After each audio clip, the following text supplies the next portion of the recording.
곡을 다 같이 읽어볼까요? 시작. 누가 누리십니까? 목사님이요. 그러지 마시고 내가. 아주 오래전에 베들레헴의 아주 조용한 아침, 한 늙은 선지자 사무엘의 그 발걸음은 무거우면서도 묘한 기대감으로 가득 차 있었습니다. 이스라엘의 첫 번째 왕 그 사울의 불순종으로, 그것으로 인해 깊은 슬픔에 잠겨 있었던 그에게 하나님은 새로운 희망의 그 임무를 맡기셨습니다. 바로 이새의 아들 중에서 이스라엘을 이끌 새로운 왕을 기름을 부으라는 그런 사명이었습니다. 그가 이새의 집에 당도하여 제사 준비를 마친 그 사무엘 앞에 이새의 장성한 그 아들들이 차례로 그 모습을 드러냅니다. 그 중에서도 단연 이 선지자의 시선을 사로잡는 아주 잘생긴 장남이 눈에 들어옵니다. 그가 누구죠? 엘리압이었습니다. 그 엘리압, 그가 성큼성큼 걸어오는 순간 주변의 공기가 달라졌을 겁니다.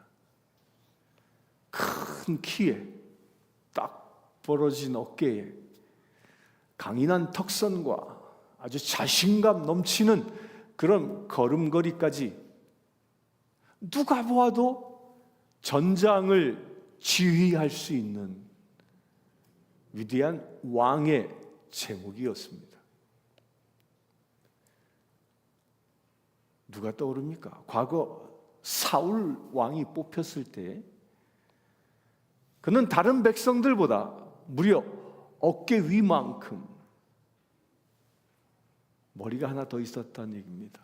그렇게 컸던 그 압도적인 풍채가 다시금 떠오르는 듯 했을 겁니다.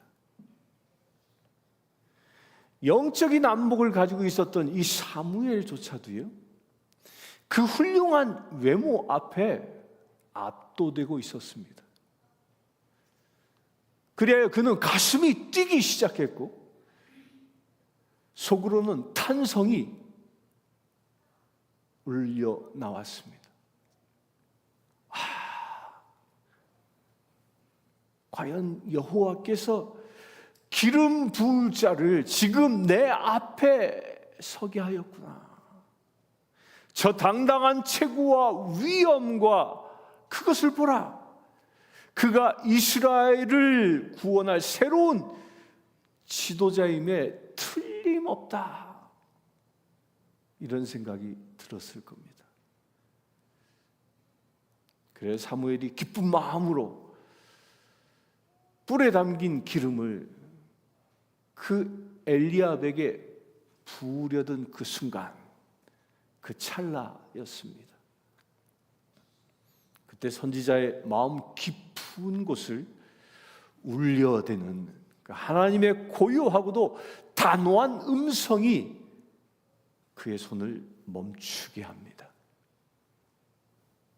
사무엘아, 그 헐친한 용모와 큰 키를 보지 마라. 이미 나는 그를 거절하였노라.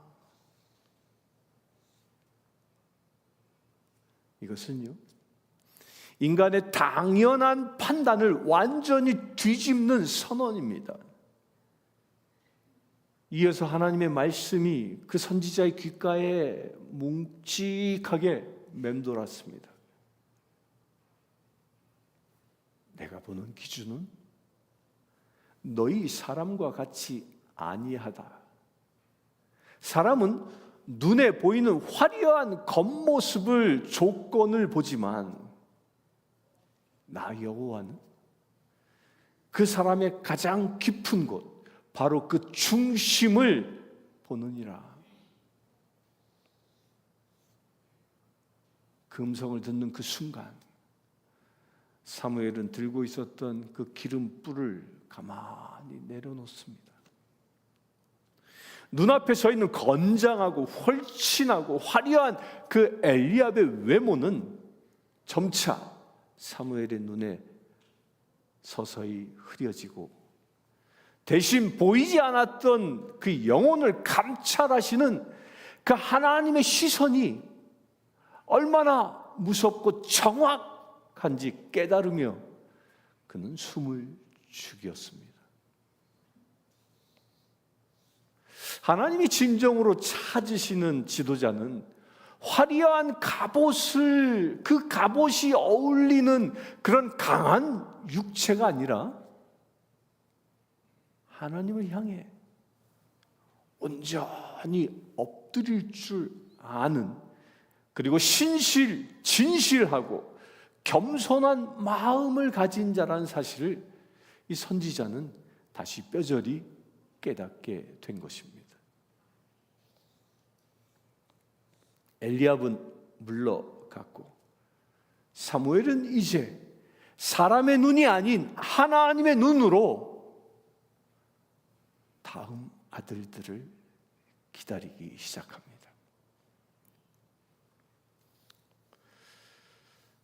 우리 또한 마찬가지죠. 우리도 너무나 쉽게 내 눈에 보이는 그 겉모습에 마음을 빼앗겨 버립니다. 겉모습이 훌륭해 보이면 그 속도 진실할 것이라고 착각하기 쉽다는 겁니다. 사무엘이 그 사람의 외모를 볼 때 하나님은 무엇을 보았습니까? 그의 중심을 본 것입니다. 오늘 예수님께서도요, 이 산상수훈의 이 마지막을 장식하면서 우리의 겉모습이 아닌 나의 영혼의 그 중심을 날카롭게 감찰하고 계십니다. 겉으로는 양의 옷을 입었으나 그 속은 노략질하는 이리인 그런 거짓 선지자들을 경계하고 참된 믿음의 본질이 무엇인지 우리에게 묻고 계신 것입니다. 이 말씀은 산상수훈의 결론과 같은 말씀입니다. 그런데 하나님은 그 중심을 보시지만 우리에게는 안타깝게도 우리에게는 사람의 중심을 볼 수 있는, 그 꿰뚫어 볼 수 있는 눈이 없다라는 겁니다. 사람의 속은 알 수 없기 때문입니다. 천길 물속의 길은 알아도 한길 사람의 마음은 알 수 없듯이, 그래서 주님은 오늘 본문을 통해서 우리에게 분명한 한 가지 단서를 주고 계십니다. 어떻게 분별할 수 있을지, 어떻게 알 수 있을까요? 그 사람의 열매입니다. 우리가 이미 알고 있듯이요, 이 본문이 선포되어지던 그 1세기, 그 시대 이스라엘의 종교적인 상황은 위선, 외식 이런 것들이 지배하던 시대였습니다. 당시 종교 지도자들이었던 이 바리새인과 이 서기관들은 금식, 기도, 구제 이런 그 겉으로는 드러나는 종교적 행위와 규칙을 엄격하게 지키는데 몰두하고 있었습니다. 하지만 그들의 마음속에는 하나님을 향한 진정한 사랑이나 이웃을 향한 긍휼이 메말라 있었던 것입니다. 또한 메시아에 대한 기대감이 고조되고 있었던 그런 시기였기에 수많은 거짓 선지자들이 등장해서 사람들을 미혹하던 시기였습니다. 그들은 무리에게 듣기 좋은 말을 하거나 정치적인 해방을 약속하면서 사람들을 잘못된 길로 이끌고 있었던 것입니다.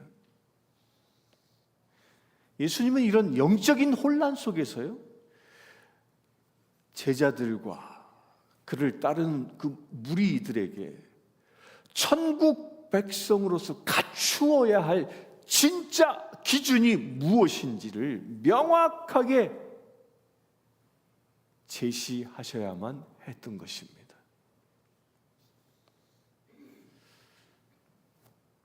그 제시가 오늘 본문입니다. 본문은 크게 이 세 가지 비유를 통해서 거짓과 참을 대조하고 있습니다. 이 세 가지는요, 우리가 지금까지 보아온 마태복음 5장부터 시작되어진 산상수훈의 결론입니다. 우리에게 주신 그 앞의 말씀들은 모두 이 세 가지 결과를 얻기 위함이라는 것이에요. 우리 지난주까지 들은 설교들이 이 세 가지는 우리가 참된 천국 백성인가를 드러내는 중요한 증거이기도 하기 때문입니다. 그 첫 번째가 뭐죠? 거짓 선지자들과 나무의 열매에 관하여 말씀하고 있습니다. 예수님은 거짓 선지자들을 양의 옷을 입고 나오나 그 속에는 노략질하는 이리로 묘사합니다. 겉모습만으로는 그가 쓰는 종교적인 언어, 그가 가지고 있는 그 카리스마, 이것으로는 분별하기 어렵다라는 뜻이에요. 구약성경 열왕기상 22장에 보면 이스라엘, 그 북이스라엘의 그 아합 왕이 전쟁에 나가기 전에 선지자들에게 그 뜻을, 하나님의 뜻을 묻는 장면이 나옵니다. 무려 400명, 그 400명에 달하는 선지자들이 한 목소리로 올라가소서, 주께서 그 성읍을 왕의 손에 넘기시리이다 라며 왕의 귀에 듣기 좋은 승리의 예언을 쏟아냅니다. 몇 명이? 무려 400명. 그들은 그 화려한 종교적인 언어와 그 어떤 퍼포먼스로 왕을 안심시켰지만 그때 오직 참된 선지자 단 한 사람 미가야만이 아합 왕의 죽음을 경고합니다. 400명의 선지자들은 한결같이 한 목소리로 승리를 예언했지만 미가야, 이 사람 홀로 하나님의 심판을 선포한 것입니다. 여러분들요, 진리는 숫자로 결정되는 것이 아닙니다. 다시 얘기하면 진리는 다수결로 결정되는 것이 아닙니다.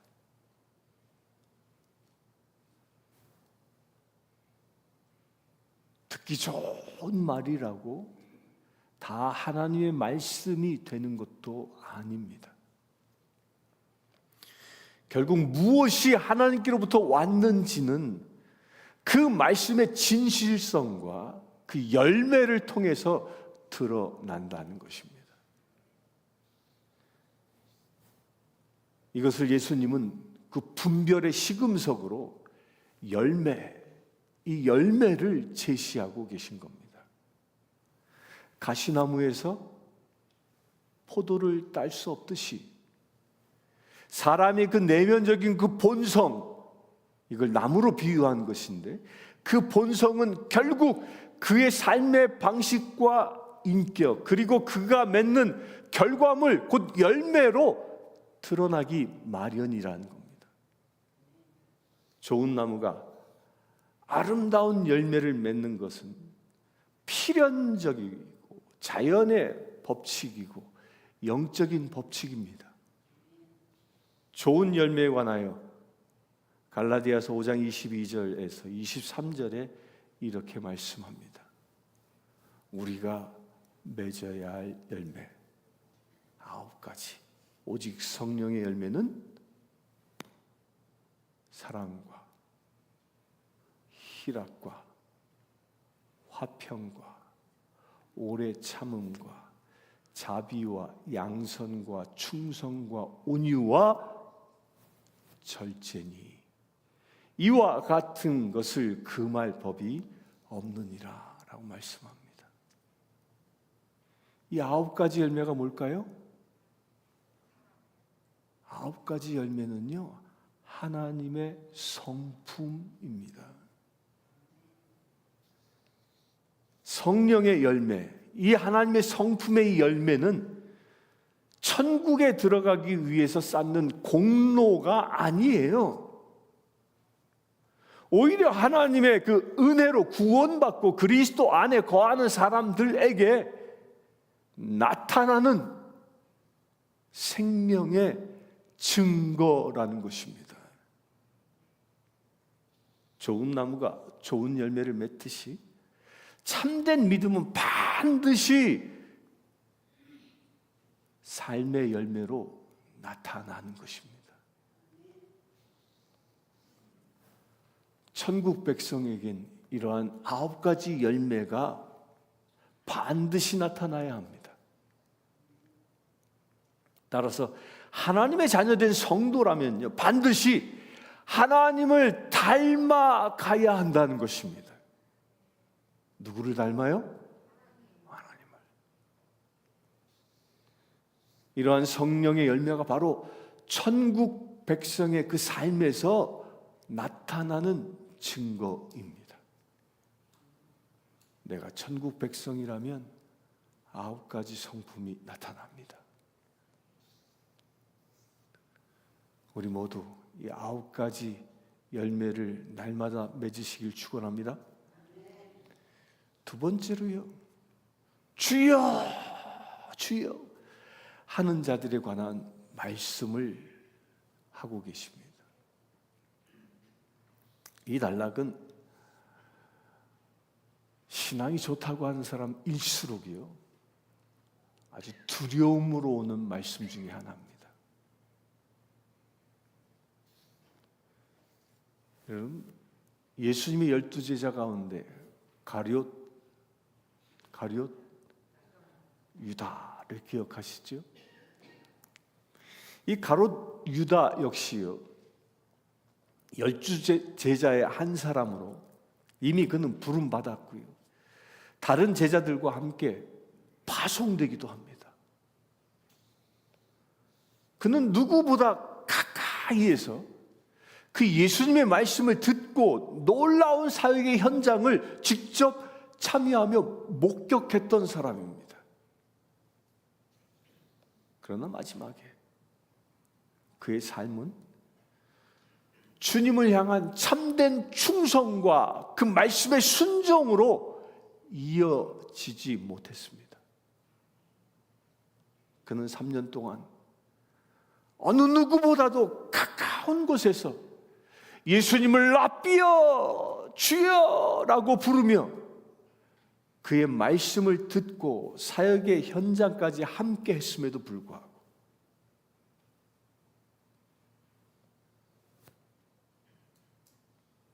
우리가 깨달을 게 있어요. 주님 가까이 있었다는 그 사실이 그의 중심까지 주님께 속해 있었다는 것을 의미하지 않는다는 거예요. 다시 얘기합니다. 내가 주님과 가까이 있어. 이 사실이 내가 주님께 속해 있다라는 것을 의미하지 않습니다.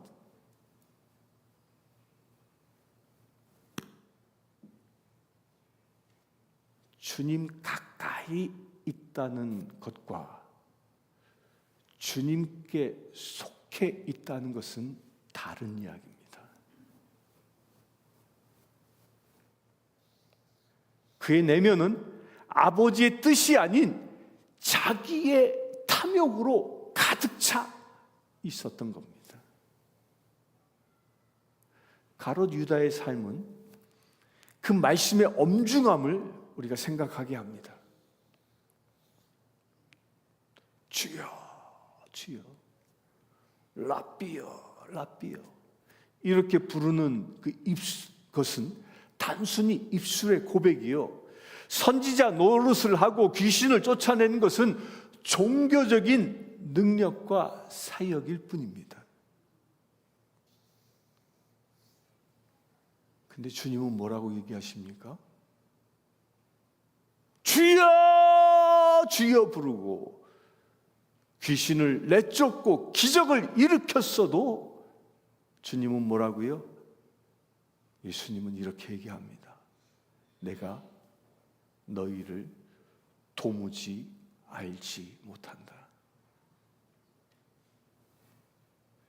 여기서 안다라는 말이 헬라어로 기노스코라는 말인데, 이것은 단순히 그냥 정보를 알고 있다는 뜻이 아닙니다. 이 말은요, 주님께 속한 사람으로 인정하고 주님과 깊은 관계를 맺고 있다는 뜻이에요. 안다라는 것은.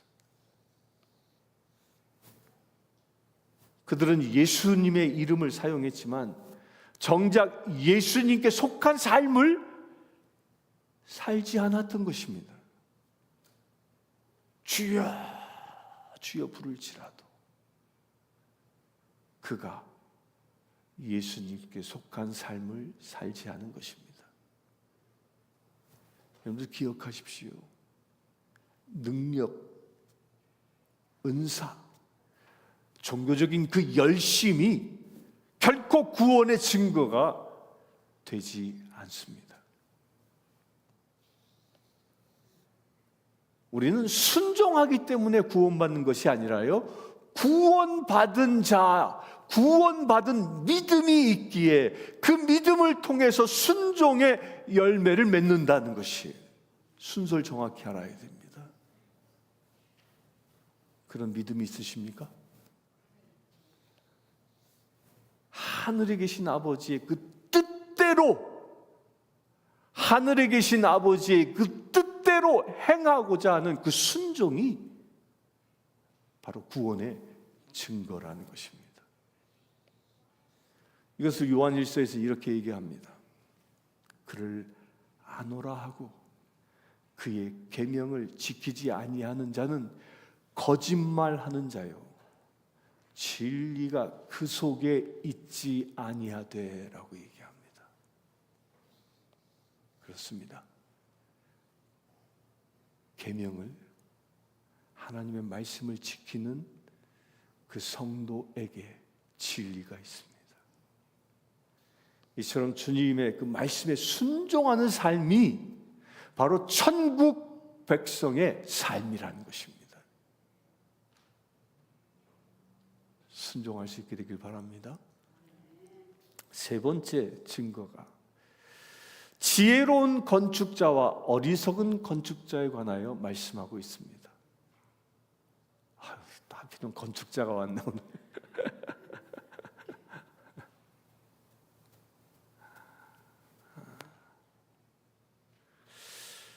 여러분들 사무엘상에 등장하는 이스라엘의 두 왕 사울과 다윗의 그 삶은요, 마치 이 두 건축자의 비유를 그의 삶을 통해서 분명하게 보여줍니다. 초대왕 사울은 하나님의 말씀을 듣기는 했지만 결정적인 그 위기의 순간마다 말씀에 순종하기보다 사람들의 시선과 자신의 이익을 선택합니다. 그 대표적인 예가요, 아멜렉과의 전투입니다. 그 전투에서 모든 것을 진멸하라, 다 죽여라, 없애라 라고 말씀을 주셨는데 그 말씀을 어겨버립니다. 그리고 좋은 전리품들을 남겨서 가지고 옵니다. 이게 사울 왕의 대표적인 사건입니다. 그의 그 왕권은 겉보기에는 화려했고요, 거대했지만 실상 불순종이라는 그 모래 위에 세워져 있었던 것입니다. 그래야 결국 블레셋이라는 거센 폭풍이 몰아쳐 왔을 때 이 사울 왕의 그 집안은 비참하게 무너져 버리고 맙니다.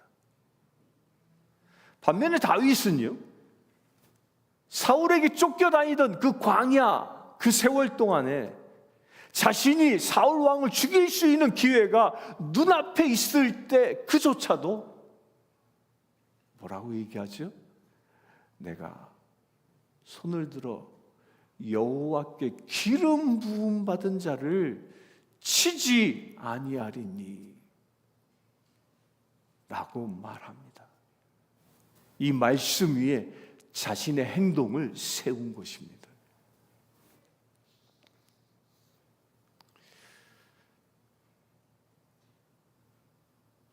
폭풍이 몰려오기 전에 이미 다윗은 그의 삶은 말씀이라는 그 반석 위에 깊게 뿌리내리고 있었던 것입니다.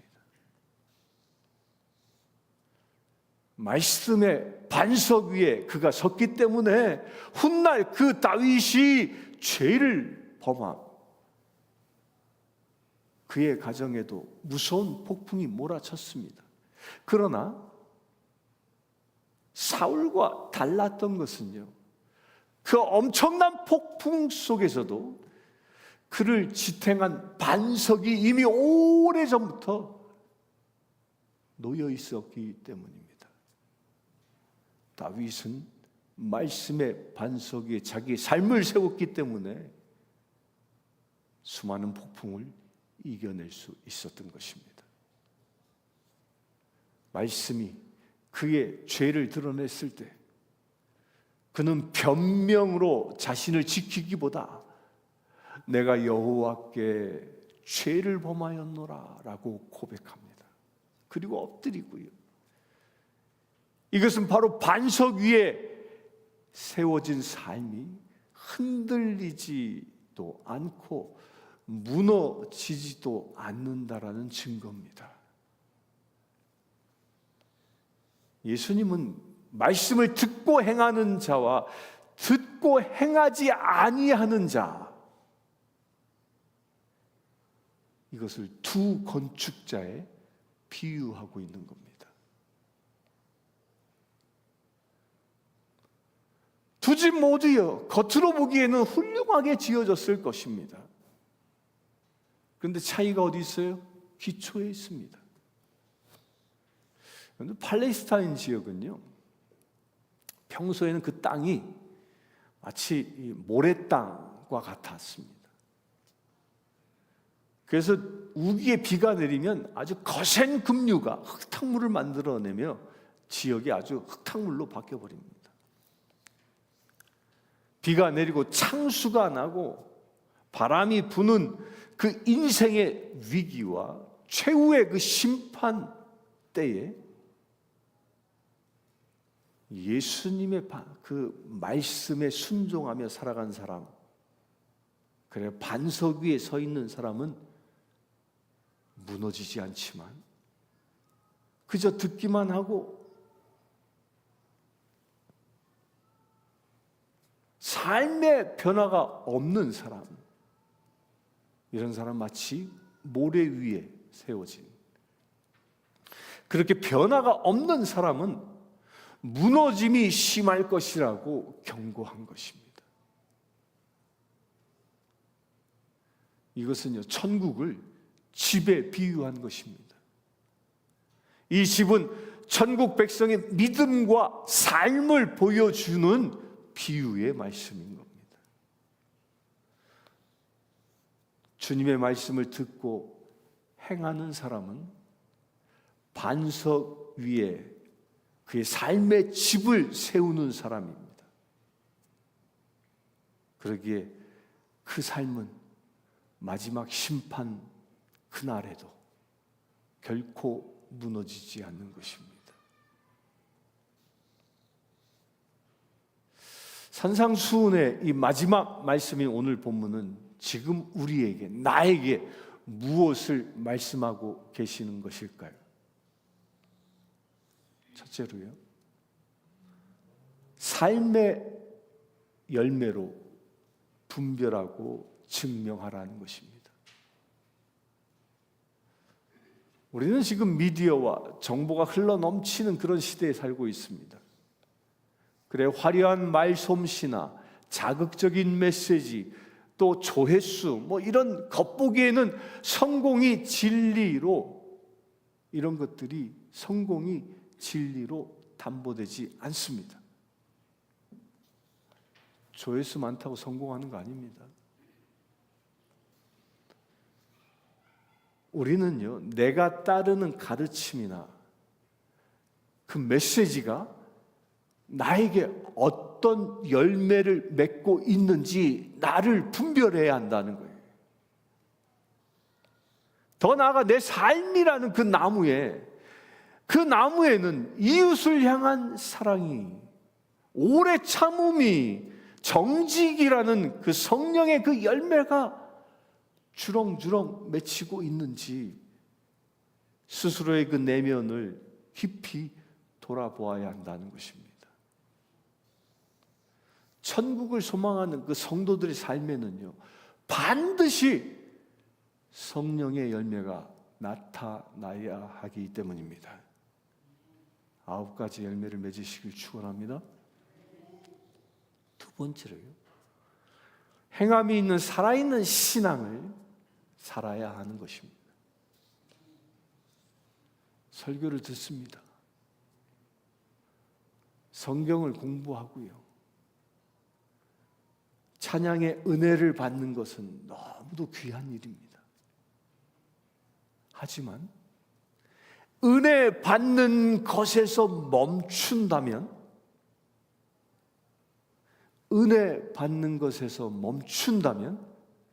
그것은 모래 위에 집을 짓는 것과 같은 것입니다. 내 가정에서 내가 아내와 남편을 대할 때, 그리고 사랑하는 아이들을 양육하며 믿음의 가정으로 세워 나갈 때, 예수님의 말씀이 내 삶의 모든 영역에 실제의 삶의 원리로 작동해야 한다는 것입니다. 내 기분이 아니라 하나님의 말씀이. 우리가 살고 있는 직장과 지역 공동체 속에서 아버지의 뜻대로 묵묵히 행하며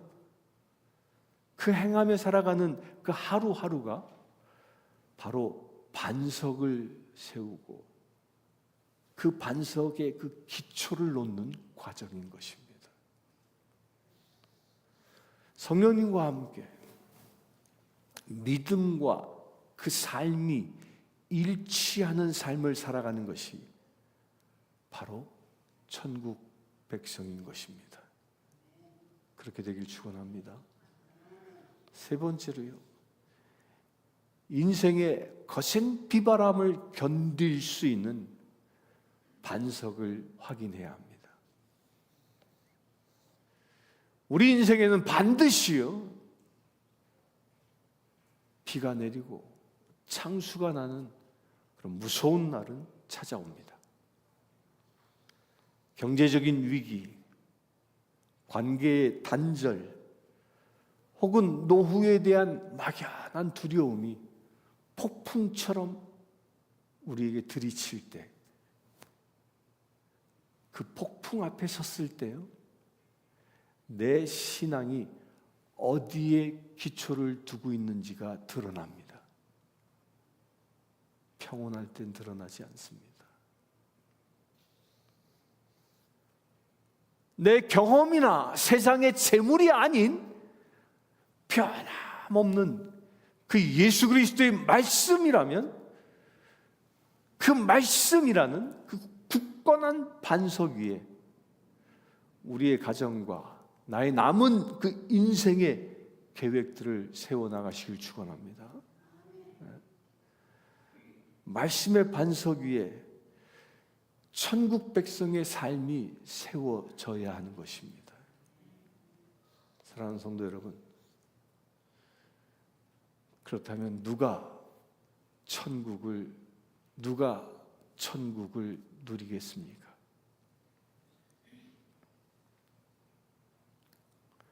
천국을 말하는 사람이 아니라 천국 백성답게 살아가는 사람입니다.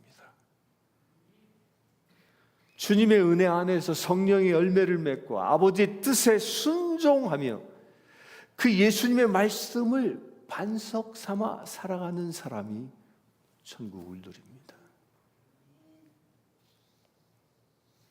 나무는 그 열매로 드러나고요, 믿음은 순종으로 드러나고요, 집의 기초는 폭풍을 맞았을 때 드러납니다.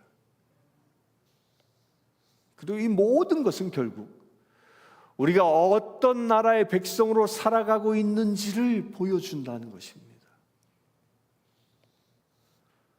우리의 순종의 공로로 천국에 들어간 것은 아닙니다.